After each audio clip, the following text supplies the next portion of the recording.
हाय, आप देख रहे हैं इंडिया न्यूज़ इन खबर और मैं हूं विष्णु शर्मा। चुनावी विश्लेषण करेंगे इंदौर लोकसभा सीट का, वही सीट जहां से लोकसभा अध्यक्ष सुमित्रा महाजन यानी ताई आती हैं। तो दिलचस्प बात यह है कि होलकर राजाओं की राजधानी, मध्य प्रदेश का सबसे बड़ा और सबसे घनत्व वाला शहर जनसंख्या के हिसाब से माना जाता है। शायद ही कोई फिल्म हो जिसका प्रमोशन इंदौर में ना होता हो, भले ही सलमान खान और लता मंगेशकर उससे जुड़े हुए हैं शहर से। तो ये शहर लगातार चर्चा में रहता है, किसी न किसी वजह से औद्योगिक राजधानी माना जाता है मध्य प्रदेश की।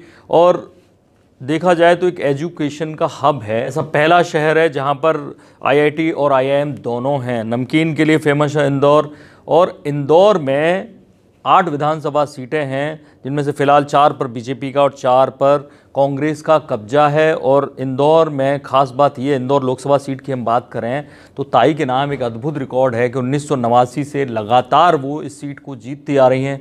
उनकी छवि और व्यक्तित्व का ऐसा करिश्मा है कि कांग्रेस चाहकर भी उन्हें हरा नहीं पा रही। और 2014 में तो गजब हो गया कि उन्होंने अपने जो सत्यनारायण पटेल कांग्रेस के जो उम्मीदवार थे विपक्षी, उनको 4,66,000 से भी ज़्यादा वोटों से हरा दिया। गिनीज बुक में उनका नाम हो गया कि लगातार ऐसी महिला जिसने 8 बार एक ही सीट से लोकसभा का चुनाव जीता हो। थोड़ा सा इंदौर के जो चुनावों के इतिहास के बारे में बात करें तो शुरुआती दोनों चुनाव कांग्रेस ने जीते, वहाँ से प्रयोग करते रहे लगातार इंदौर के लोग। लेकिन 1989 के बाद उन्होंने प्रयोग करना बंद कर दिया क्योंकि उन्हें सुमित्रा महाजन जैसा चेहरा मिल गया। तो शुरुआत के 2 बार वहाँ कांग्रेस जीती और तीसरी बार 1962 में, जबकि चाइना से युद्ध हार गया Bharat, communist party of India जीती इंदौर से।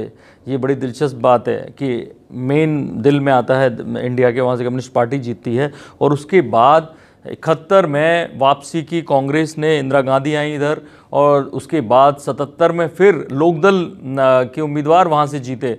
और 77 के बाद 80 और 84 में, क्योंकि इंदिरा गांधी ने 80 में वापसी की और 84 में उनकी मौत के बाद जो सहानुभूति लहर थी उसमें कांग्रेस जीती। और ऐसे में कुल मिला के 6 बार कांग्रेस वहाँ चुनाव जीत चुकी है। लेकिन 89 के बाद वहाँ से किसी भी पार्टी के लिए रास्ते बंद कर दिए इंदौर वालों ने। वहाँ से केवल और केवल सुमित्रा महाजन जीतती आ रही हैं। ऐसे में सुमित्रा महाजन पर लगातार विपक्षी पार्टियों का दबाव है, और जो विपक्षी पार्टी के नेता हैं उन पर उनकी पार्टियों के आलाकमान का दबाव है कि कैसे भी उनको हराया जाए। 75 साल की हो चुके हैं सुमित्रा महाजन।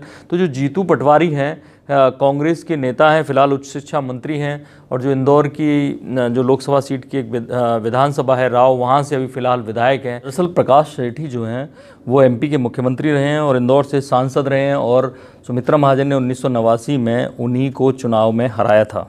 तो जब सुमित्रा महाजन ने कहा कि जो प्रकाश सेठी थे उन्होंने मुझे चाबी दी थी इंदौर की, और ये चाबी अभी मेरे पास ही रहने वाली है, वो अगली बार की बात कर रही हैं कि वो अगली बार भी वो चाबी शहर की अपने पास रखेंगी। तो जीतू पटवारी ने कहा भी कि हम उनके नाती पोते हैं, चाबी नहीं देंगे तो छीन लेंगे।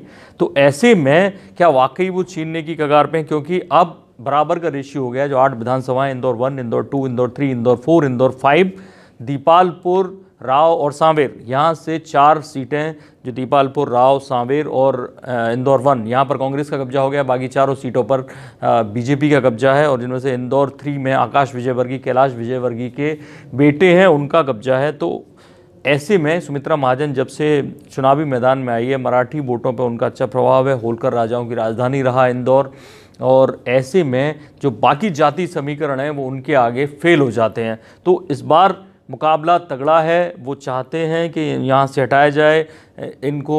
ऐसे में ये अलग बात है कि पार्टी भी तय नहीं कर पा रही है। 75 साल की पूरी हो चुकी हैं। हो सकता है ना लोकसभा अध्यक्ष के बाद उपराष्ट्रपति या राष्ट्रपति के लिए बाद में कभी नॉमिनेट किया जाए पार्टी की तरफ से।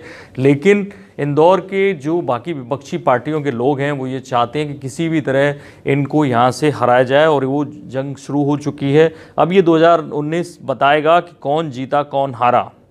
इंदौर सुमित्रा महाजन की ससुराल है, वहाँ से पार्षद रहीं, 3 बार विधायक का चुनाव हार गईं। उसके बावजूद उन्होंने लगातार जिस तरह से अपनी लोकसभा सीट पर पकड़ बनाए रखी, उसको हिला पाना अभी तो नामुमकिन लगता है। लेकिन जिस तरह से कमलनाथ सरकार अचानक से आई है, एमपी में शिवराज की सरकार चली गई है, उससे थोड़ा कांग्रेसियों में जोश का संचार हुआ है, उत्साह बढ़ा है। तो उन्हें उम्मीद लगती है कि इस बार वो अच्छी टक्कर देंगे और ताई को इस बार वापस घर भेज देंगे, उनसे चाबी छीन लेंगे। लेकिन होता क्या है, डिपेंड करेगा जब ऐलान होगा कि बीजेपी की कैंडिडेट वो हैं और कांग्रेस उनके मुकाबले कोई ज़बरदस्त कैंडिडेट लाती है, तब अच्छा चुनावी विश्लेषण हो पाएगा।